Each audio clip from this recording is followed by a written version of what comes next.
Podcast langsung. kan. Ya, ini saya bacakan. Tunggu. Tapi sebelum sini izin satu pertanyaan aja ya. Iya. Kemarin kan Pak Jokowi sama Pak Prabowo nonton bola bareng-bareng di satu stadion. Iya. Tapi kenapa bersatu tapi tidak bersama? Maksudnya pada gimana? hari itu? Pak Prabowo di Royal Box. Pak Jokowi bersama rakyat. Bersama rakyat. Nah, gimana membacanya? Karena orang kaget kan. Ini harusnya dapat pelayanan super VIP dua-duanya, dua presiden hadir di stadion. Kan sebetulnya begini, kalau sudah di pemerintahan biasanya ada disiapkan tiket ya untuk hadir. Tapi kan semuanya kembali kepada gaya dan style masing-masing. Saya diberikan tiket tapi sering lebih suka ke ini juga, beli tiket sendiri lalu kemudian berada di tengah fans sepak bola.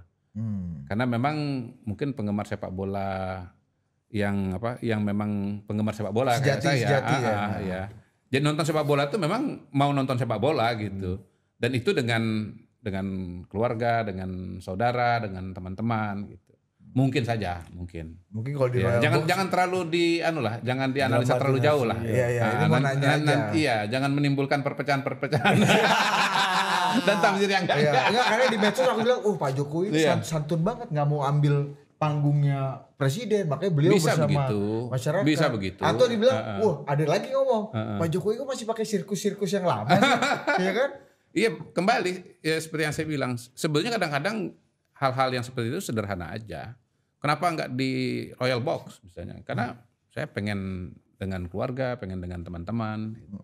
Kan bukan pejabat lagi kan? Nggak bisa semau-mau sekian banyak tiket itu mau dipegang kan? Jadi ya mungkin dikasih 1, dikasih 2.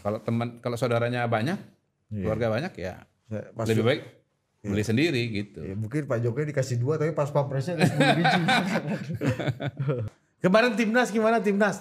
Hore. Kasih dulu analisis dikit ya. Sebagai penggemar bola. Ya, ini nggak nyerempet nih. Ini timnas nih serius. Ya. Kalau kemarin mainnya lebih seimbang.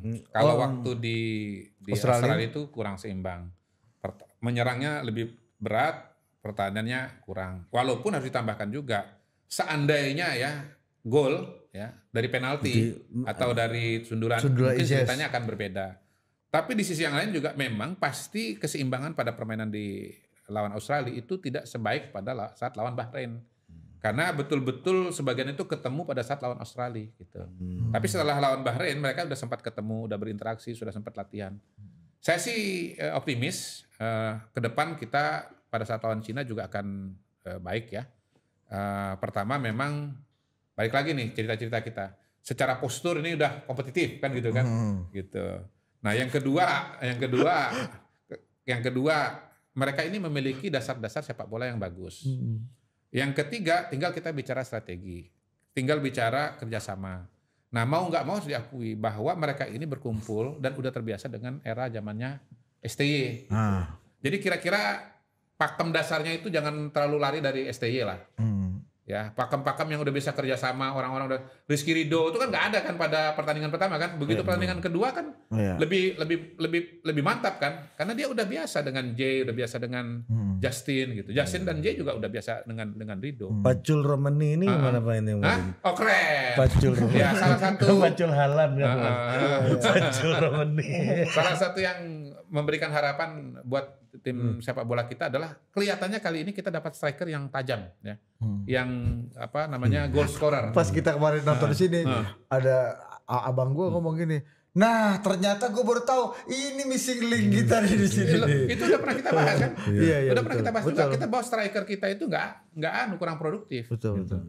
Kita punya serangan bagus, tapi kali ini kita punya seorang goal getter. Pacul Romani ini. Bayangkan kalau kemarin si Pacul Romani nggak ada, skornya kan 0-0. Posisi kita kan sangat berbeda. Peluang kita untuk lolos ke putaran berikutnya kan sangat berat gitu. Sangat berbeda. Jadi ini apalagi oleh Romani ini adalah faktor pembeda lah. Jadi pada dasarnya begini, kalau misalnya boleh ikut saran gitu ya, pertahankan ya struktur dasar dari timnas yang udah dibangun oleh STY. Sisanya silahkan ada variasi-variasi di lapangan. Yang penting harus menjaga keseimbangan antara serangan dan pertahanan dan harus lebih sabar. Dan ini juga PSSI dan Patrick sekarang ini harus apa namanya mau menerima juga bahwa kerja dia STY. apa namanya dia menyempurnakan kerjanya STY betul, gitu. betul. Harus nerima Kalau fakta itu. membuat gitu. sesuatu pakem yang baru banget, nggak ada waktunya kok. Iya, betul. Nggak ada waktunya. Bukan kita mengatakan Kluivert nggak bisa, tapi nggak ada waktunya. Harus kita pendek. nggak punya kemewahan itu. Jadi harus keberlanjutan ya, bukan keberlanjutan. bukan perubahan. Harus. Ini keberlanjutan ini harus cukup dominan. Tapi masalahnya kayaknya ada satu lagi nih gue mau tanya nih. Kayaknya STY belum move on Gary. Kenapa? Masih di Indonesia, kemarin masih Masih nobar nonton bola. Nonton bola. Menurut lu Pak Jokowi Gini, udah kita move cuma on. bisa mengatakan begini. Kita cuma bisa mengatakan Bener lu nih. bahwa STY itu memang sudah jatuh cinta dengan Indonesia. Dia sudah punya hubungan emosional dengan Indonesia, which is menurut saya suatu sinyal yang juga bagus kan. Dan bukan mustahil suatu saat nanti STY akan berkiprah entah menukangi klub sepak bola Indonesia yang mana. Walau alam. Nah, itu balik ke timnas lagi kan kita nggak tahu juga kan. Bisa juga. Kan gini, memang harus Tapi itu nggak dikatakan. mengganggu konsentrasinya Menurut saya perspektif Kluivert ini kan memang untuk proses kualifikasi ini saja. Nggak ada jaminan bahwa dia akan dilanjutkan. Kan dasar pemikiran 2 tahun. dasar 2 tahun. pemikiran terhadap Kluivert itu hemat saya adalah pertama kemarin kok kayak semacam out of touch itu STY itu kan. Kok lawan Cina waktu di Cina harusnya proyeksi menang, nyatanya kan malah kalah kan. Gitu. Pada saat lawan Bahrain harusnya menang tapi seri gitu.